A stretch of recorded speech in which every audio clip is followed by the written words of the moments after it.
Hey guys, in this video I'll show you how to insert a text box in Google Docs. So I have my Google Docs open right here, and first place your cursor where you want the text box to be inserted. So let's say I want to insert it right here. Then I come here, click on insert.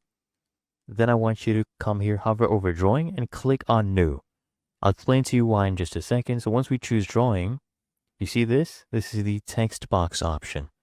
So I can come here and draw a text box. That's simple, and then you can type in anything you want. So I'll just type our channel name, answer, ASAP, for example. And then all you need to do is go ahead and save and close. Okay, so if I click on this, check this out.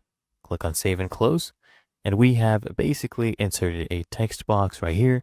Anytime we want to edit, we just go ahead and click on this and add new stuff. For example, subscribe to the channel, right? So subscribe, click on save and close, and here we go. That is our text box. You can do a lot of different things with it. For example, you can wrap text around it as well, as you can see right here. So I hope this helped, and it's really that easy.